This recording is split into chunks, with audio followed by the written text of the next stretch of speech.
Hey everybody, thank you so much for tuning in to another edition of Live from Cleveland at Home. This week we have a live performance in store for you. We're joined today by Mary Kekic. Mary, thank you so much for joining us. Yeah, it's fun. I'm And excited. I see you're probably joining us from your bedroom. I am. Awesome. This is very apropos for you. Perhaps we should always just be seeing you perform in your bedroom, since you make a very nice, like, lo-fi bedroom pop. Great. Do you feel like a lot of your songs are inspired by your room?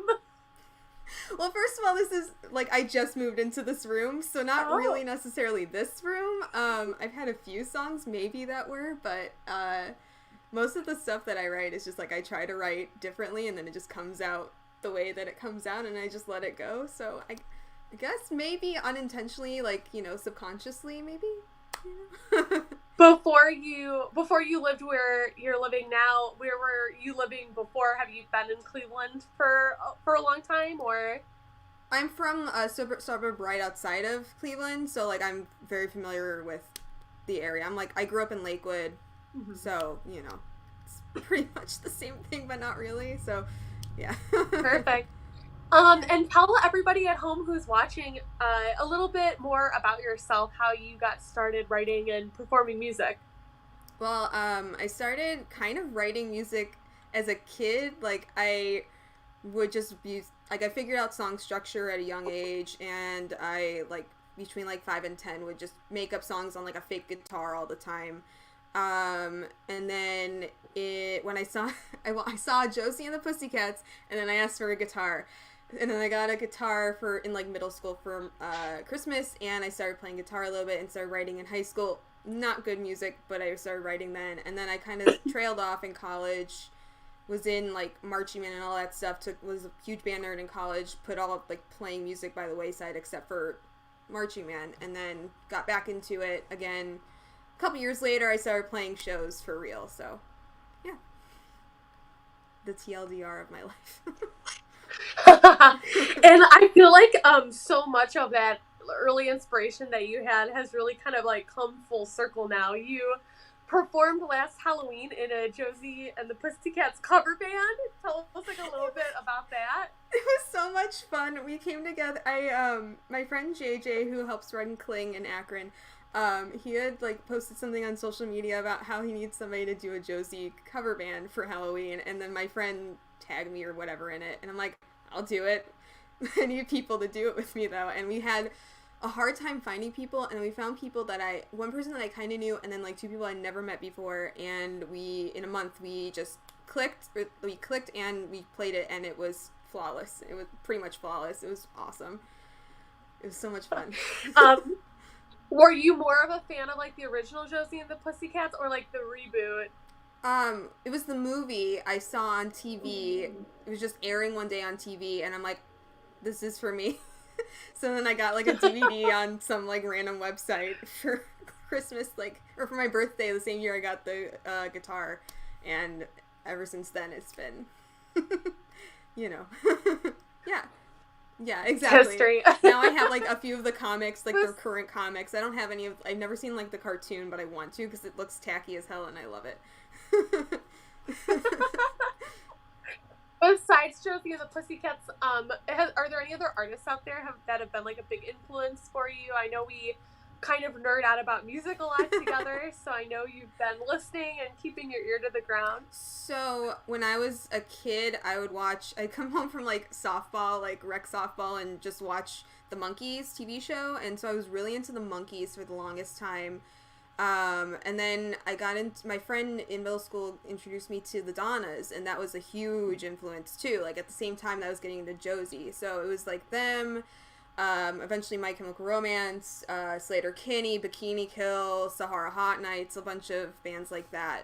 And it's kind of just evolved from there. But that's, yeah, the basis. Yeah. What kind of stuff are we going to be hearing during your live performance today? Sounds that I hope are audible. We're going to do our best. I think we're going to do a good job.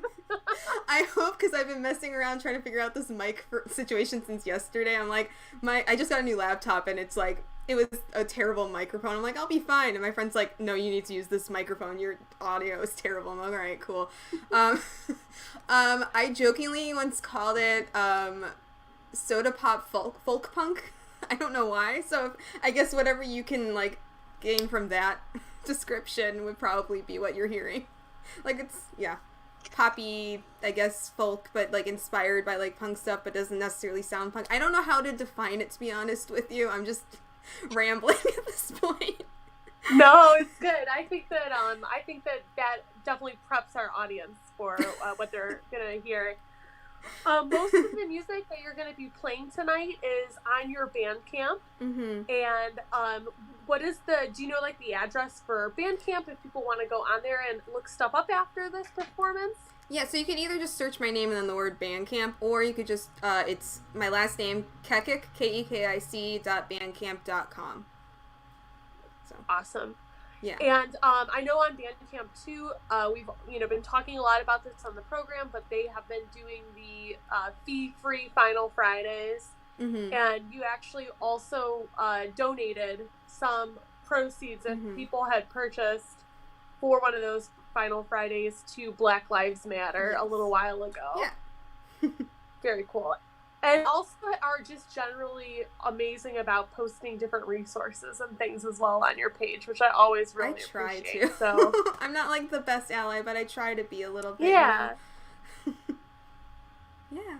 Yeah.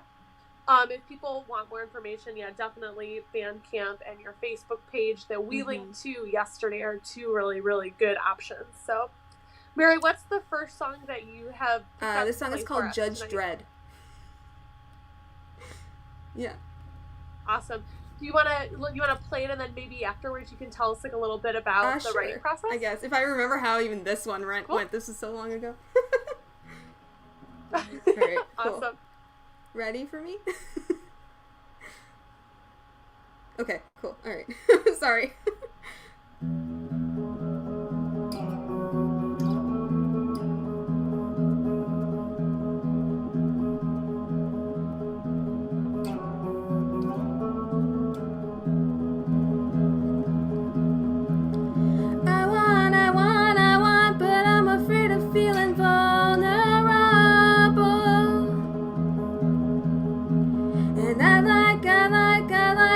This godforsaken mindset I'm in,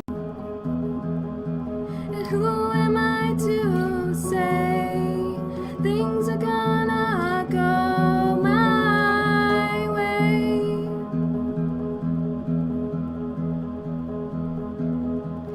And it's all in my head, and I'm starting to dread my lack of words for you.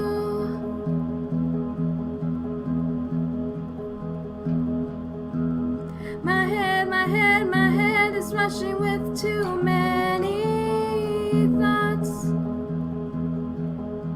And will this, or will this fleeting feeling last? And it's all in my head, and I'm starting to dread my lack of words for you.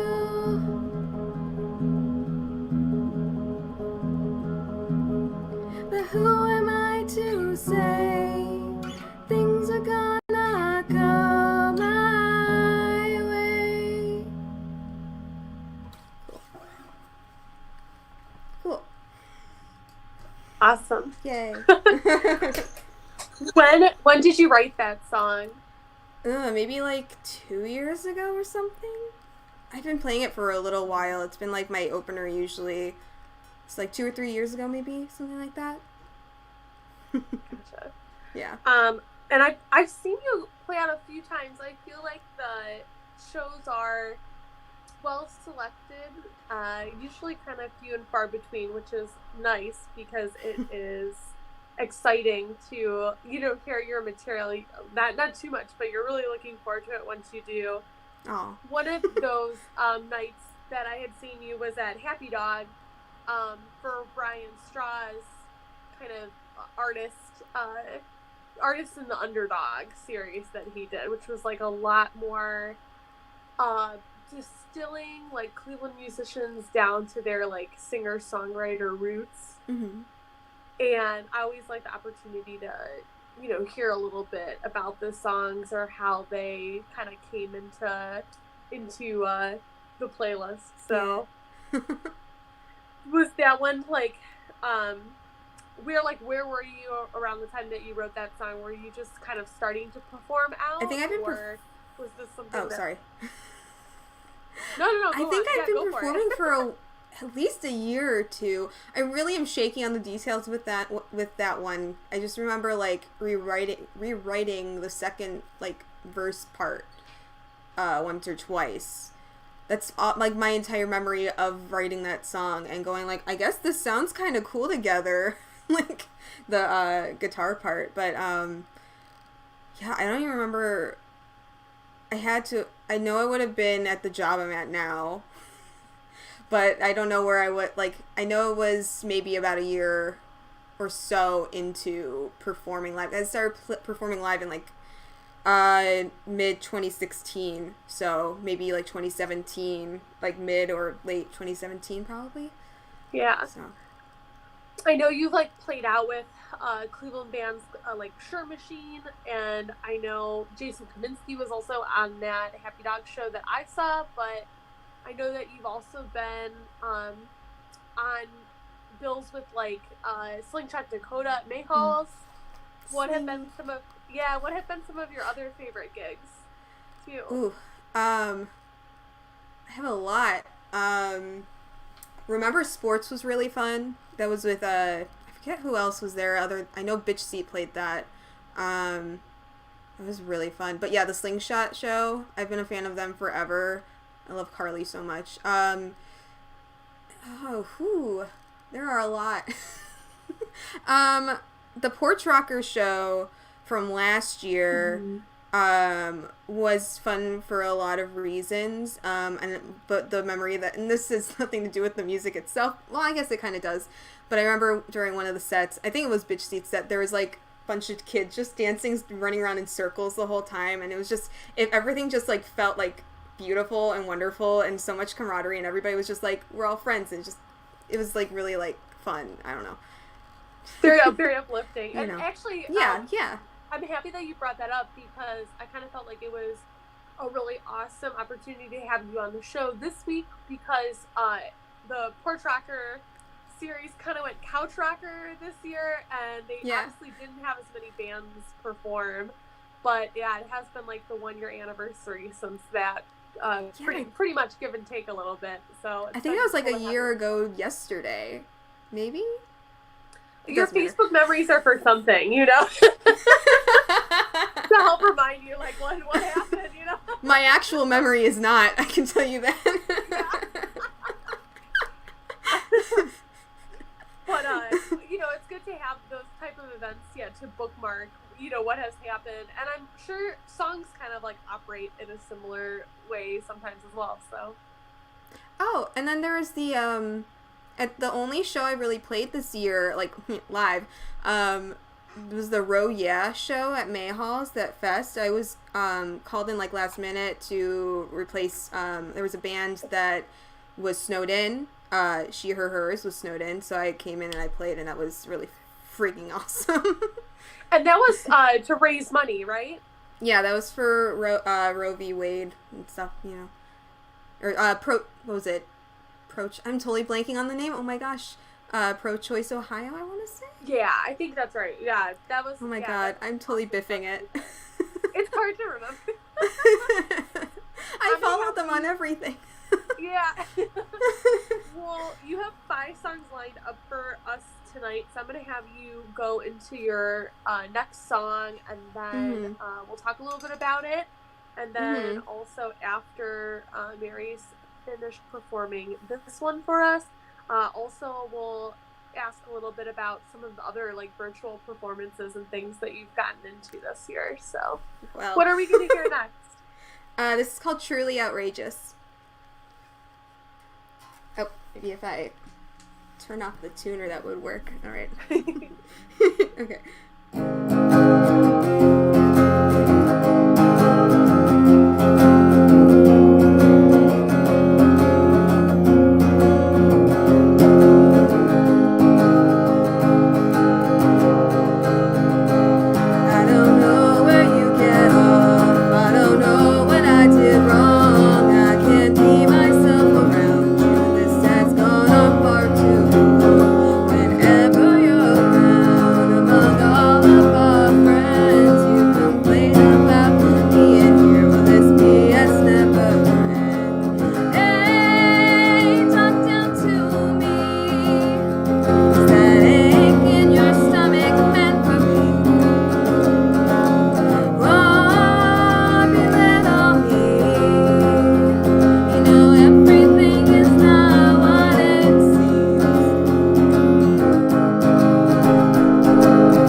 During that song, do you ever get emotional?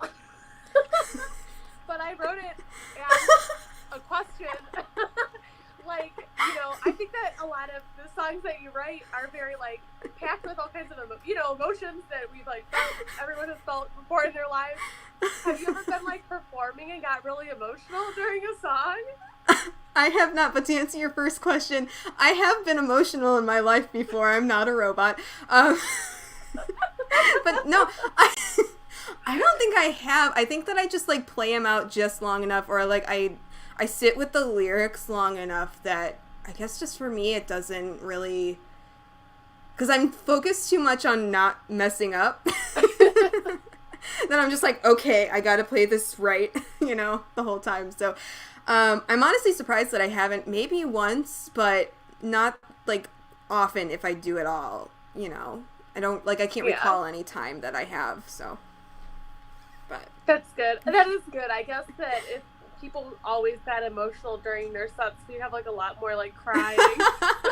I mean, that's performance art, maybe. At shows, and they're normally like a joyous occasion, I would say, kind of like to that effect, when, what do you feel like you most easily or most readily write about when you're writing lyrics? Whatever I'm thinking about at the time, really. Like if because I have high anxiety a lot of the time, so a lot of times I'll be overthinking, and the lyrics just help me get over that. So a lot of times if I'm just overthinking about something, I'll just use that as an outlet, I guess. It doesn't completely cure anxiety because I'm a human, but, it does to a point. So a lot of these things, like the first song, but I'm afraid of feeling vulnerable is like a huge issue that I've been dealing with lately, and it helped a little bit when I wrote it out. So, things like that. Like I had an issue, at least I think it was like an issue that was just in my head, which was that last song, what that was about. So, basically just using my anxiety, not using my anxiety, but using music as an outlet for my anxiety, Yeah. So. I like that, and I like that thought of kind of almost using songs like as almost journaling. Like I'm sure we all have like maybe hopefully a little bit more time right now. Mm-hmm. And so that's like one of my goals is to try like journaling more and like being able to kind of like see in front of you, hey, this is what, you know, your anxiety stems from, or, you know, these are the kind of triggers and things that set you off. Like sometimes it's good to realize that, and we can only do that through like some sort of self-reflection. So if it's music, it's awesome, or just writing it down, that's really, really good. Yeah. so that just makes, that's a little emotional, you know. Yeah, oh yeah. Different emotions than you would think. I guess maybe not crying like I thought you implied. No, yeah. There's a whole broad spectrum of emotions. I forgot that there's more than just crying and smiling. Yeah. I forgot. You have done a couple of kind of podcast type performances during this quarantine that we've been in. Can you tell me a little bit about like how some of those went, or what kind of other shows you participated in? So, I've only participated in one other than this right now. Everything else that I've done has been like before we were in quarantine times. Because I've been in like a bunch of podcasts like John Rogers' Write Songs, You Idiot, which, not to promote other people's stuff, but you should listen to it. It's really great. Yeah, no, it's a good one. I don't think we've ever talked about that podcast on our show before, but I think that everybody who watches or listens to this show would greatly benefit from listening to his too. Absolutely, because it's like mostly Cleveland. I mean, there's some other people who are outside of Cleveland, but they have a lot of Clevelanders on that show in Akron, so I would highly recommend it. Anyway, back to me. I was on one called Post-Performance Pints, which was like kind of like I think that's also a podcast, but it's like it streams on Twitch and on Facebook. There's a motorcycle driving by as I try to talk. I'm not sure if that picked up. Anyway, it's my buddy from, well, internet friend, Allie. She's a stand-up comedian in Ireland. That I connected through there's a Discord called Planet Scum, and it's part of like the Chris Gethard, like has public access and now Twitch universe comedies. He's a comedian if you're not familiar with him, and he has a lot of like weird like alternative comedy stuff. And there's a community on Discord called Planet Scum, and a lot of us have become friends on there. And she has a part of like the Ireland comedy community. She has a program called Post Performance Pints. And I played music on there with, then they had a comedian guest. They had Robbie Hoffman, who I highly also recommend. But, yeah, that was the only thing I played on. And I guess I played an open mic for something. But, yeah. But, yeah, it was really, awesome. Really fun. I actually had no idea about that was what that show, the Post-Performance Pint show, was about. So that's actually that's really cool. And also probably something, like, I don't know if she was doing that previous to quarantine or not, but also probably something that like might not have come up for you to do because she lives in Ireland, you know? Yeah. I feel like, I can't remember, and Allie, if you're listening to this, I'm so sorry if I get this wrong, but I feel like it started around the time that quarantine started, since they couldn't, you know, be in like bars and pubs and stuff and actually like, you know, do comedy stuff. So yeah. But yeah, so that's awesome. Yeah. And also, since you brought up Chris Gethard, you've danced on his show before. I did. You can check it out now on HBO Max. That's awesome. I always wanted like an IMDb credit. Like I know, that would be so cool, but audience member, you know. That would be so cool. Yeah, I did a Skype call into the first episode that you can find on HBO Max. I'm the first Skype caller, and then I danced during the intro to the Aubrey Plaza episode. I'm dancing with Hallie, who's from the house band, who's in, if you know the band The Unlovables, she was in that band, and Hiccup, which is no longer a band anymore, but yeah. It'll be, your IMDb will be like Mary Kekic, songwriter, Chris Gethard, audience member. Awesome. Yeah. Oh, God. All right, we're going to play another song here from Cleveland. What's the called This Song's Not About Beyonce Because She's Flawless. Okay. Making sure everything's good. Okay. Okay.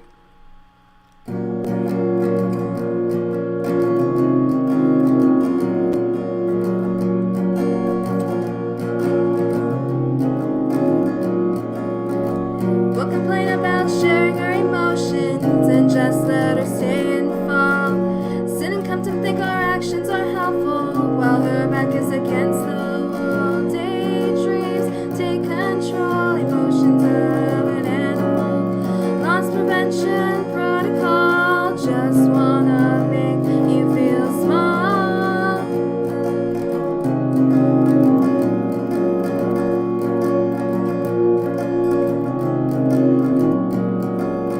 Ask her to talk, but there's nothing left at all while her back is against the wall. Ask her to talk, but there's nothing left at all while her back is against the wall. Daydreams take control, emotions of an animal. Loss prevention protocol, just wanna make you feel small.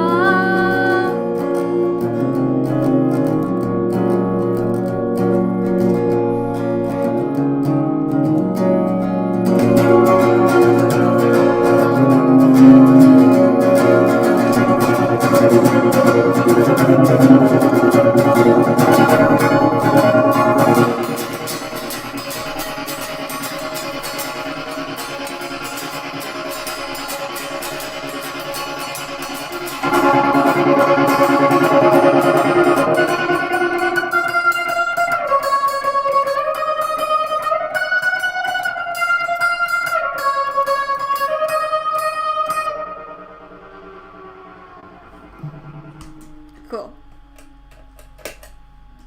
So, Mary, one of the things Boy. that we recently were talking about together was we were lamenting the fact that neither of us got a chance to participate in Girls Rock Columbus this year because of COVID. They went online. But do you, you do some mentoring and coaching for guitar amongst the youths of our fair state, and I did. Yeah, you. That's what you were doing in that program, right? Oh, I mean, I did. I didn't could hear some. Oh yeah. I'm sorry. No, you go. Sorry, I'm having like a, Oh no, I just did the band coaching thing. That's all I did, and I didn't do it this year though, unfortunately. So. Yeah, neither did. I don't think they didn't need as many people to operate online this year. But I was going to ask you, during that song, I heard some pedal use and some cool stuff going on. So for the gearheads out there, are there any pedals that you have that you like absolutely love? And what kind of gear do you enjoy using? Well, I'm only like sort of newer to my knowledge of pedals, I guess to say. I really like reverb, but I always have trouble getting like the perfect setting, because I am like barely but slightly gearhead, but I'm also like just learning, like a newbie at it, I use a tremolo on here. I can never say that right. Tremolo on here that actually John, that we talked about from the podcast, he gave me for Christmas one year, and it's my favorite thing, but I don't use it that often because I can never find like the right thing to use it for except for that one song. And I just got a small clone chorus at the beginning of this year that I'm in love with. And then I just got last year I got a new amp, so much better than my old amp. I got an orange amp, and I'm in love with it right now. And then my dad and I made this guy together at the end of last year, so this is my favorite new gear. A lot of your gear that you use, I feel like, is very like colorful and well coordinated, because also you love fashion and especially stage fashion. So tell us like a little bit about that and like where that kind of obsession for you came from. Well, okay, so I actually have a degree in fashion merchandising, and I just love like gaudy, tacky, bright colors. Like, I'm 30 years old, but I look like I'm dressing like a toddler, you know what I mean? Like, I'm wearing pink overalls right now. But, no, I just, like, always, it just, like, brightens my spirits when I wear something fun. So I feel like, and just colors in general, and I'm like, why not have, if I'm gonna have a guitar, and if I have the option, like, if it's already a good quality thing, I'm gonna, like, if I have the option to pick, like, a fun color, I'm gonna pick a fun color, and then I'm just gonna go all out with it, you know what I mean? So, but yeah, I've always been into, like, to fashion, I guess, since I was a kid. I wanted to be a fashion designer in middle school. That didn't happen, obviously. But yeah, like right now I'm actually in the middle of making this dress that I drew at the beginning of COVID, and I just figured out like all the plans for like mixing and matching patterns and stuff, and I'm really excited to see how that'll look. Hopefully when we're out of this I can wear it while I play this guitar, because it's turquoise and will look really good with it. But awesome. Yeah. Very awesome. I think you would be an awesome, that would translate so well into also being like an awesome gear designer too. So I've always wondered why there aren't more like there's Daisy Rock for like strictly for girls or whatever. But I'm like, why aren't there just more fun, colorful options out there? Like, I mean, everybody loves like a plain black is obviously for like a perfect aesthetic for some people, but if you're looking for like quality and colorful, you're not gonna always find it. And there are people like me probably out there, other than just me anyway, who want quality gear but don't want to have to like sacrifice just because they like the color purple a lot, you know what I mean? Sure. So like, I don't know, like there's one that I haven't purchased from yet, but they're supposed to be really good, is Revelation Cable. They have like all these different colored cables in different sizes, and you can get them at like different angles of the plugs and everything, and I'm like, ooh, that would be perfect for me. But yeah, no, I like looking at things that are bright and they make me happy, so I'm like, screw it, why not? Yeah. With it. I think in general, just you're a really creative person. One of my favorite projects of yours is the re-recording of songs that you wrote between the ages of 5 and 10. You want to tell everybody a little bit about this project that doesn't know about it? So before Tegan and Sarah did it, I didn't even know they did that. They just did this with their high school stuff, and I'm like, I just did this 2 years ago, but no shame, no shade, but you know. So a couple of years ago, I was like, I found these lyrics that I know that I wrote from those ages, like, I can remember, like, you just know. And we're talking between 5 and 10, like, you're like really young, yeah. Oh, yeah. Not even playing, like, an actual guitar, like, playing this, like, plastic toy guitar that like belonged to a family member like a long time ago that I had like put stickers all over, and I was like, yeah, I could play the guitar. And I remembered a lot of the melodies when I picked up when I was reading through the lyrics. I first, like, we found them, and my friend Walt and I we just started like, we took videos of me like reading them off, and I'm just like laughing my butt off the whole time, and I'm like, this would be kind of fun to just record and, like, either if I don't remember the melody, just come up with some, like, half-assed, like, crap, you know, which is what I did for half of it. But, like, there's one that's just, like, up, down, up, or one that's called One Cheerleader Said, and it's about, like, robbing a convenience store. I don't know. And I think that's what it was. I don't remember. I have if you go on my Bandcamp, kekic.bandcamp.com, it'll be under the album Pre-13, and all of the songs have the lyrics listed under there, and you can read along to how ridiculous these things are.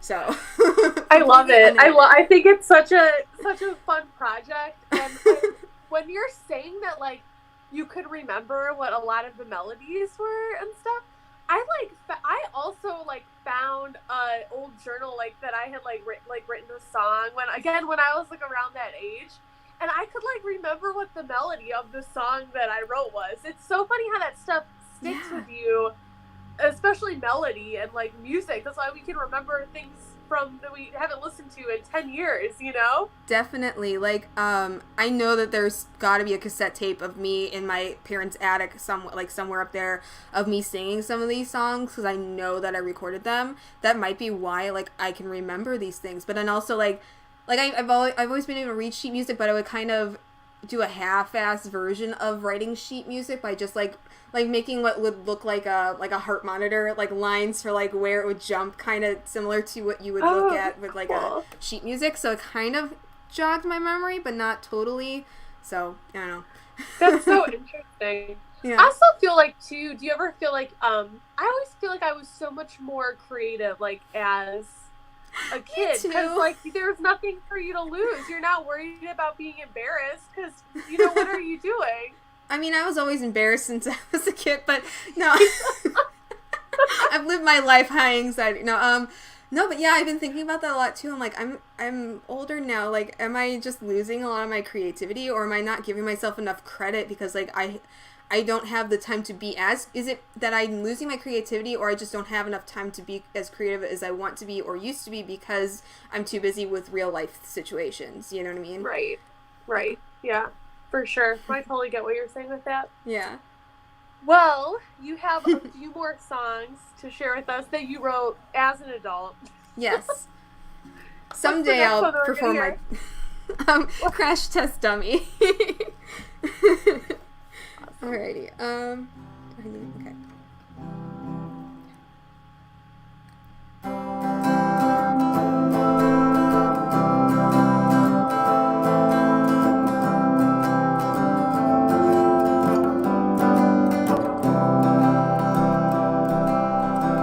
What are you doing with my mind? It's stagnant most of the time.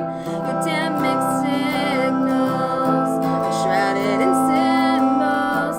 You got me crazy, but am I practice for you, baby?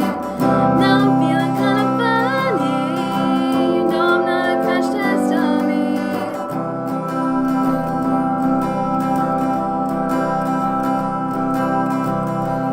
You said tomorrow you'd be at my show. You ghosted and skipped it, and I won't forget it. You got me crazy, but am I practice for you, baby? Now I'm feeling kind of funny. You know I'm not a crash test dummy.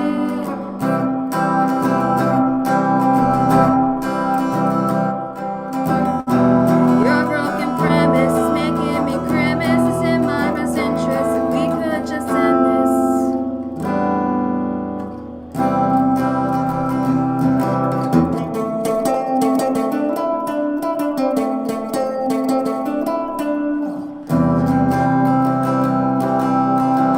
You got me crazy, but am I practice for you, baby? Now I'm feeling kind of funny. You know I'm not a crash test dummy. You got me on your mind, so I'm with you all the time. But until we take a chance, I guess I'll just have to dance on my own. Cool. That's one of the more recent recordings that you have up on your Bandcamp. Yeah. And so, Yeah. did you write that one more recently, or just record it more recently?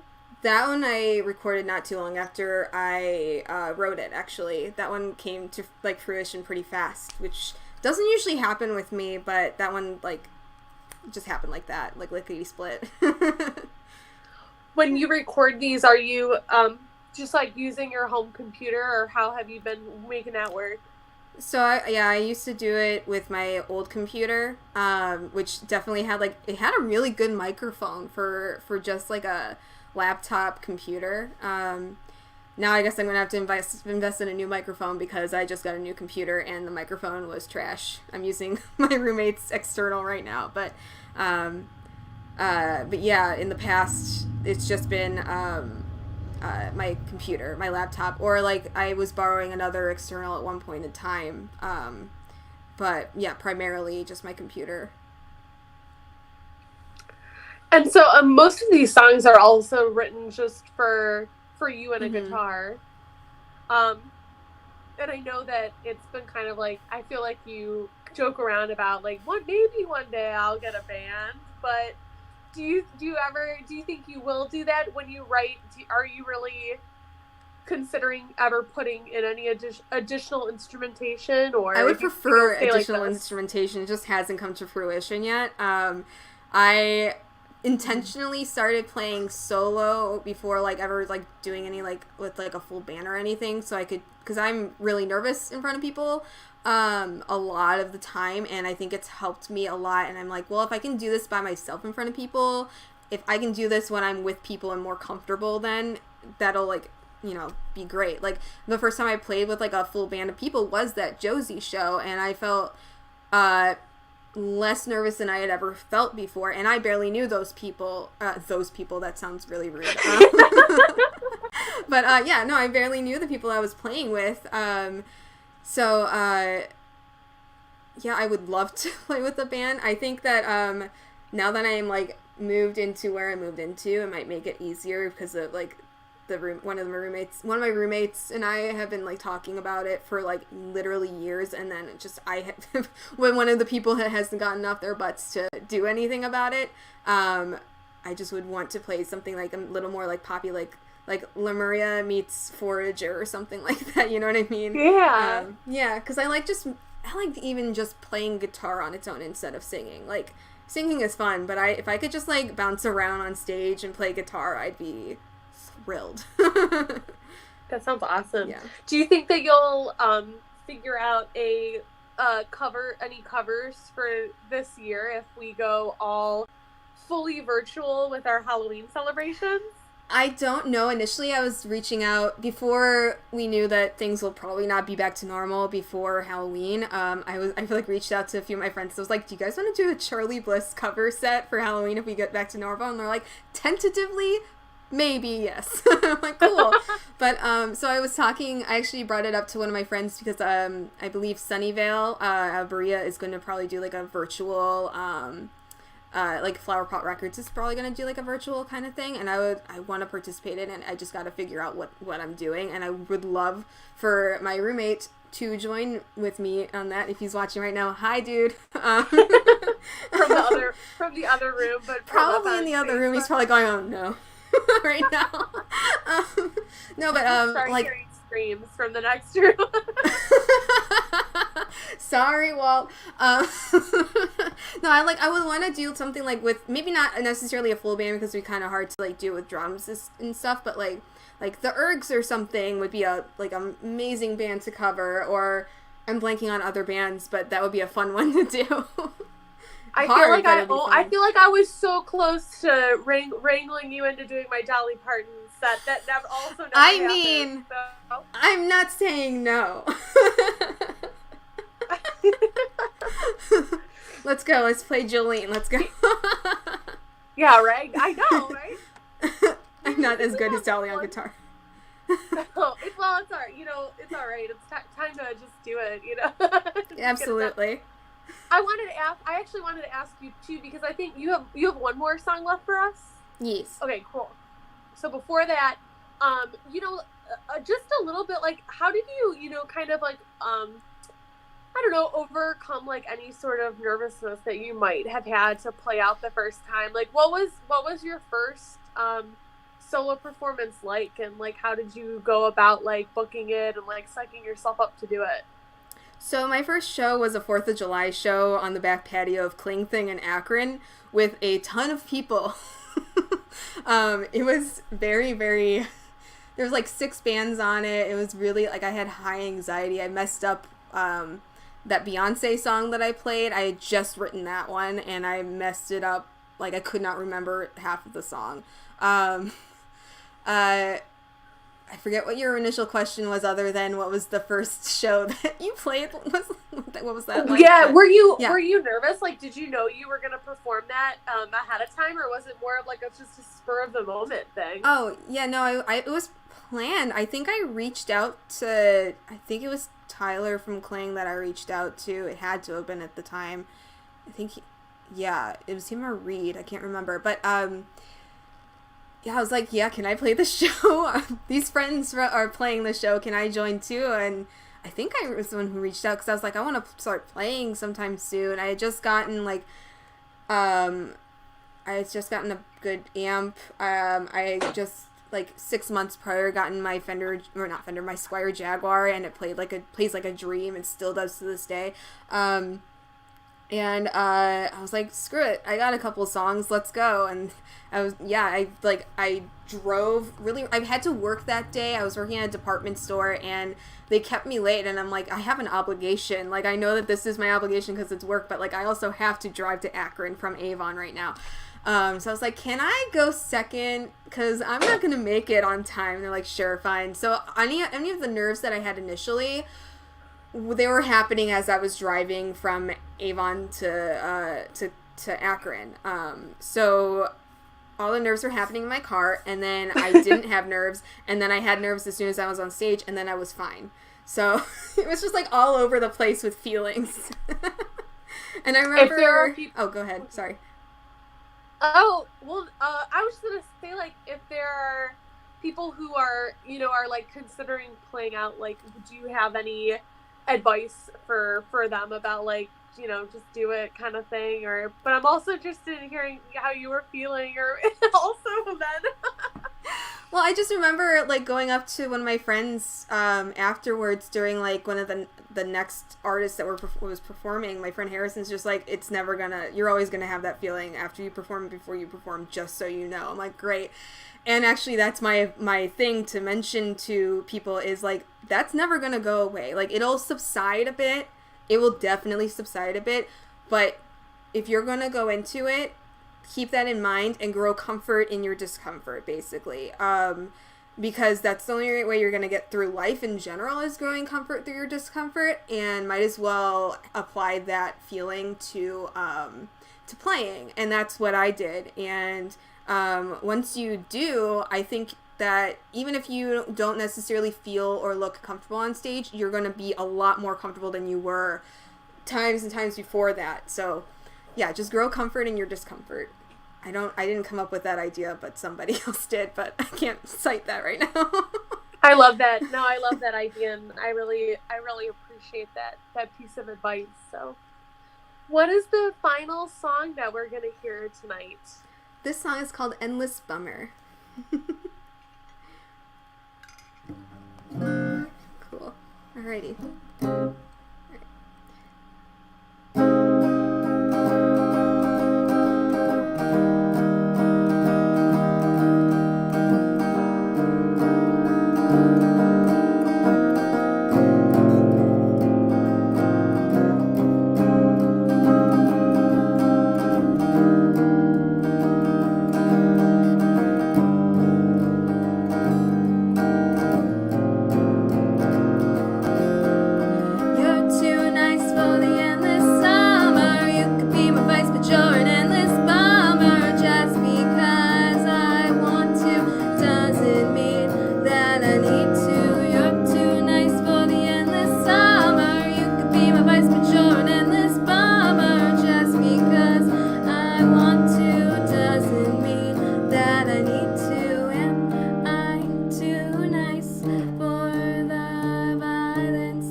Thank you very much. That's the soundtrack of the summer. Absolutely. Got written about COVID. I wish. Could be. We're personifying a virus, people. Absolutely. We have been talking to Mary Kekic for the last almost hour here on Live from Cleveland at Home. Mary, if people are just tuning in and perhaps they just heard that song is it Endless Bummer, Endless Summer? Endless Bummer. Endless Bummer. Where can they go online to hear it one more time? You can go to my last name is Kekic, Kekic, kekic.bandcamp.com. You can also find me just on Facebook, Mary Kekic. There's a page for that I got hassled into making. That's a whole other story for another time. But yeah, you can find stuff there too. So. So cool. I wanted to say thank you so much for joining us and talking about all of your projects and the things that you've been working on and the things that inspire you. And hopefully we'll be able to see you play out eventually sometime within this I hope that this year will be over soon and everybody will be A-okay so I can hug all my friends. Or, I'll even take a couple more virtual shows if that is what we have to do to Absolutely. Yeah. Very cool. Well, this has been another edition of Live from Cleveland at Home. Mary has been joining us from her bedroom. I from my living room, and Isaac is also standing by with our technical duties in his lovely living room as well. Thank you for joining us from yours. And next week, if anybody's out there still tuned in, we're going to be rebroadcasting a really cool career music industry panel that the Battle of the Teal is going to be hosting. There is some information on the WRUW Facebook page about it. You can still sign up to watch it live. It'll be happening tomorrow at 6 p.m. on the internet, but we'll be rebroadcasting it next Thursday night, which will be the 27th of August on WRUW Live from 10 to 11 p.m. And you can tune in again tomorrow night, the 20th, to hear Mary and my conversation and Mary's performance live on WRUW from 10 to 11. So thank you so much, Mary. I hope you have a really wonderful rest of your evening. You too. Bye, everybody out there. See you later.